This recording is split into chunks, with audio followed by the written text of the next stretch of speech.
Howdy, howdy, howdy. Happy Easter, everybody. Today's Good Friday. This week has just been like a crazy meltdown of the stock market. All stocks have been basically, other than GameStop, all of the stocks have just been tanking. So this one is to show you how I shorted NVIDIA yesterday, just before the Easter holidays. So here we have the NVIDIA chart, guys. This is the monthly chart. As you can see, NVIDIA's had like a tremendous rise, a tremendous climb, all the way up to its highs of almost $150 from when it first started out back in 2023. It was at 40. And then from 40, it shot up to 100. That's when it had the split. It was originally at 400, and then it shot up to almost 1,000. And that's when it had a stock split. And then it dropped. Basically, the stock split was a 10 for 1. So it's now only $90 or $100 a stock. And then since from last year, it shot up again all the way up in just a year up to $152. And obviously this is the moment where obviously the market is crashing, or it started to crash, and like the whole of last week it's crashed quite significantly. As you guys know, if you hold a portfolio in the S&P 500 or the NASDAQ. So literally it has continued to crash. And this last monthly candle, which started in April, well, this yellow line is my 9-day moving average. And this blue line is my 21-day moving average. And I'll show you how I use that to trade. You can use it to trade futures or scalping, or to trade options. I normally use it to trade options, but it's up to you how you like to use it. But it works the same way, because it's like guardrails to show you like where the candles move. But I'll move to a smaller time frame so you can see how I shorted NVIDIA yesterday. So this whole month has just been a red candle, as you can see. So let's move into the daily. So here on the daily, you can see if I just zoom out, you can see it's been up and down on the daily. So these past few days, it's just been, literally up, down. But literally you can see how my trend lines help follow your trade. So the 9 EMA is the faster moving average than the 21. So when the yellow line crosses the blue line, that means it's going downwards. And when it reverses, then the blue line will be below the yellow line. And that means there'll be an uptrend. But at the moment, everything is below the yellow line. So obviously, we're still in a downtrend, as you can see. So this was, I'll go into a small on the 1 hour. Right, so what I tend to do, guys, is I mark out a box. So this is how I shorted NVIDIA. So what I do is I find, so yesterday was Thursday the 17th, just before Easter weekend, which today is Good Friday. So you can see marked out here is Thursday the 17th. So I mark out yesterday's high and low action on the 1 hour chart, and then I box it. So yesterday was the day before was Wednesday the 16th. So the market opens, New York Stock Exchange opens from 9:30 really till 4. But I mark it from 9 till 4. So I box it out where you can see here at 9 o'clock on Wednesday the 16th. Its highest point was $106 and its lowest point was $100. So I boxed this whole thing out ready for yesterday's action. So yesterday started here where this white line is. As you can see here, this white line, it says Thursday the 17th, 9 o'clock. So if we go, so that's the one on the 1 hour chart, you box out the previous day's highs and lows into a box. So you can see, so basically the point of boxing things out is to see where the trend is. So on Wednesday, it started high And here's my 9 moving average, and here's my blue line. Those are my guardrails. So on Wednesday, it tanked. That was a huge play on Wednesday. Had you scalped it to the downside or you played puts in options, that was like a major win. Can you see there? Those few candles, if you had like multiple contracts, would have made you thousands. So anyway, so that was yesterday's play. Then the black box here, guys, is what's known as regular trading hours. So that's the New York Stock Exchange from 9 till 4, okay? And then the blue box is what's called post-trading hours. So that trades from 4 until, I think, until when the pre-market hours open, which is Asia, from 4 a.m. onwards. So the blue box is post trading, and then this golden brownish box is your pre-trading hours. So that trades from 1 a.m. all the way up to 9 a.m. Until you hit regular hours again. So as you can see, we always follow the action of what the pre-trading day offers us. So literally that's kind of European hours. So from the 1 hour after you've boxed it, we now move on to a 15-minute chart. And on a 15-minute chart, as you can see, the blue box, like I said, is your, so the black box here is my, this is Wednesday the 16th action. The blue box there is the post action of Wednesday the 16th. And this brown, light brownish box here is your pre-market day action for the 17th, Thursday the 17th. So coming into Thursday the 17th, you can see at the end of Wednesday, it gapped up. And then as it gapped up, this is the price action. As you can see, why we draw the boxes, it's kind of like you need guardrails, you need guidelines, you need to know like where are you on the chart. So on the 1 hour chart, you can see that the action gapped up to almost the top of that box. So if you're almost at the top of the box, what goes up must come down. That's how it works. Your box is like your range within which you can trade. So that's kind of like one way in which I kind of, like to place my trades is within a range. So in this box, I know if it's already at the top, I'm looking for things to go down. Okay, so there's no guessing. You're looking for things to go down. Unless there's like some crazy, black swan event, this could shoot out of this box. It could go to the moon.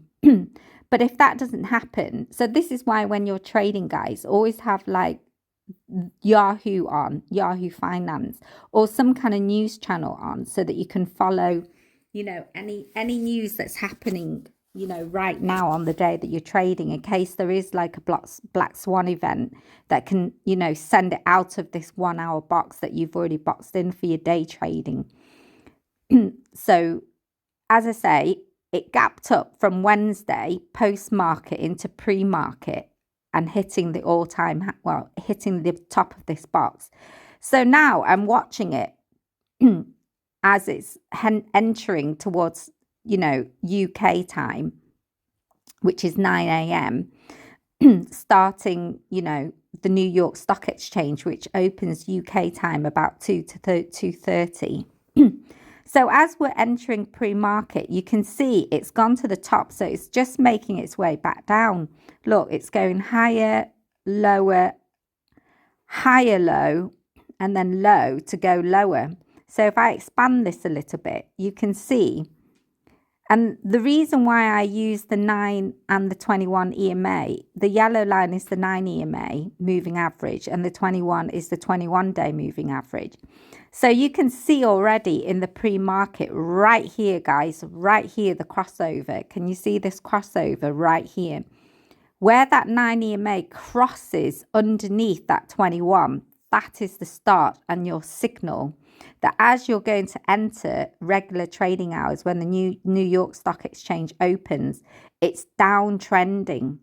So you already have a pre-warning from the pre-market that it's going to downtrend. This crossover has already crossed before regular market New York Stock Exchange. So knowing this, and you trade options, you can now go into your platforms, your brokerage. If you trade with Robinhood or you trade with whoever you trade with, IKBR, go in there and check for your options to see what put options, because you know it's going down as the 9 EMA's crossed down below the 21. You know that the trend is now moving downwards. So you look for a put option and you buy that in advance, because you need to buy high to sell low to make your gains. The higher you buy, say if you saw this and it's at 104, you need to buy at 104, not at 102, because if you buy at 102, it drops to 100, you don't make much. But if you buy at 105 or 104 and it drops to 100, well, you've made like 5 points there, $5 drop. And a $5 drop in the option world by using leverage in options is just tremendous, especially if you have more than one contract. So knowing this on a 15-minute chart, you can already see, so you can scour the timelines here to see. Let's have a look on the 30-minute if it's already crossed. So on the 30-minute, can you see then the 30 minutes too late? It's already showing it too late. So the shorter the time frame, the faster you can see the crossover. So if I go into a 5-minute chart, so on the 5 and 15-minute chart, you can already see the crossover here. Look there, guys. You can already see it crossed over $104.88. So as I say, it's trending down. It's making higher lows as it's coming down. And you can start to draw your trend line, your red trend line. I mean, you already have your EMAs for it to follow, but you can also draw your trend line. So if at any point it moves above that trend line and it breaks that trend line, then you know it's either grabbing liquidity and it's coming back down, or it's, there's a black swan event and it's not going down, but it's going up. So your trend line is always useful to draw.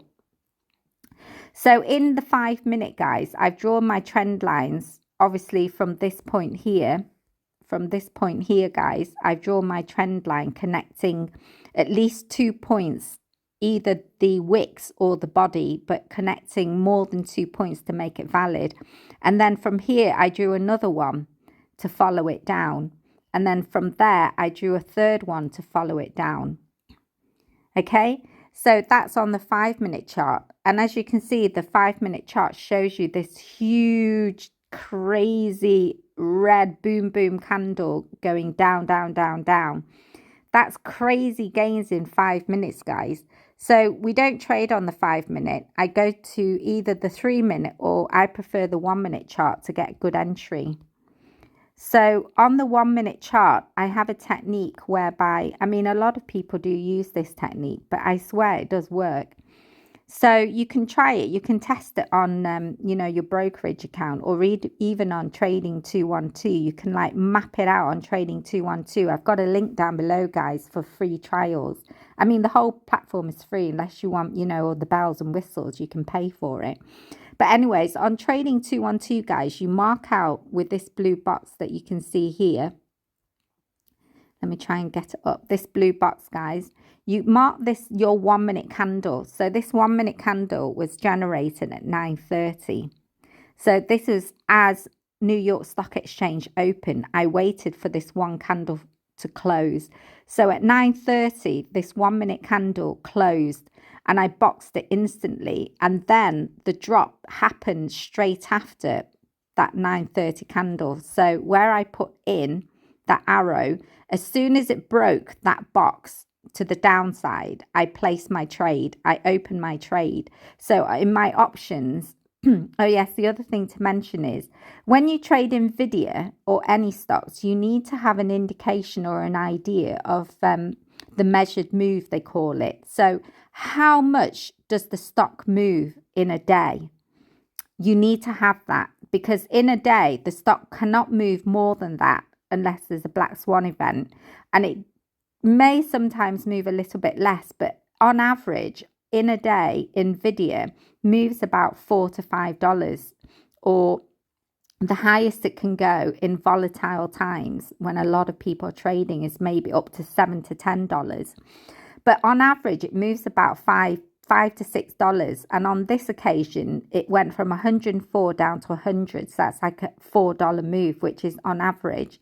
You can see it fell within that 1 hour box that we drew for yesterday, for Wednesday's trading.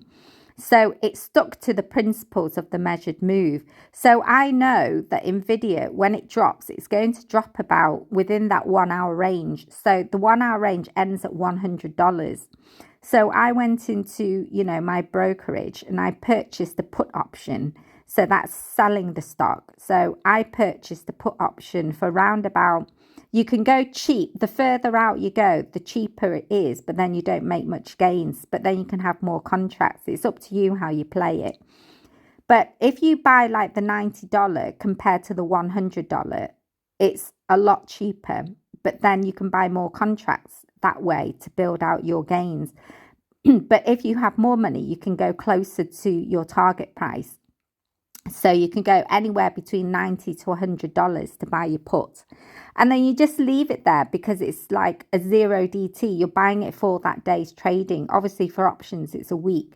So the week was ending the 17th. And once you're closer to the end, this is why sometimes these plays are quite good to play towards the end of the week. It's a lot cheaper because with options, there's a lot of time decay. And because like the week is almost ending out, the options get cheaper and cheaper and cheaper because obviously it's nearly towards the end. So you can get really cheap options for a really great gain, knowing that everything is crashing. So yesterday was the ultimate play. So I bought in between $90 to $100 with more than one contract. And you can see on Robinhood or any brokerage how much that's going to cost you. And then you just sit, and as soon as it crosses out of that blue box, which it's going to because it's on a downtrend, it's below the yellow 9 EMA and it's still below the 21 EMA, you can hit, sell. So you sell your NVIDIA, you short it, and you keep on shorting it. And this is the beauty of having two moving averages. If you can see here, guys, where it peaked out of the range and then it came back in, you can also follow to see. Sometimes what you can do is you can play it safe and you can exit at this point where you can see the green candle is about to, cross over the 9 EMA, means it's moving upwards. So normally what happens is there's normally a retest. So if you miss this initial point where it crossed out of the blue box with this huge red candle going down, you can wait for a pullback. So here, it sometimes, if it's a very volatile move and it doesn't intend on having a pullback, it will just shoot all the way down. And this is why some traders will miss out on a trade, but they're following their plan. And some traders like to, if you miss this initial point because it was too fast for you, you can wait for a pullback. So here on a green pullback, it will then go back down again. So you can wait for this small pullback. So you can enter twice. You can enter here first time, or you can enter here second time. It doesn't matter. You're not too far out from, the top of the range. So you've got two places where you can enter to ride this trend all the way down back to $100. So you can play it two ways. If you entered at this first entry point, the highest point, you can play all the way down and take out your first contract. Wait for the pullback and then follow the second move down and take out the rest of your contracts. Or you can take out half of your contracts, play the rest, your runners, all the way to the end. Or you could just, have one contract because you don't have enough money to buy two. You can sell it all the way down to your first point where this green candle here, guys, crosses the yellow 9 EMA, meaning you're trending back up again. You could have sold out. You could have, as soon as you saw this first green candle, you could have sold out of your position Okay. And then buy back in again when it goes on a pullback. So you could first buy in, second buy in, and then you can wait for this pullback to run all the way down and then come out here. So you would have made two trades, the first trade here and the second trade here.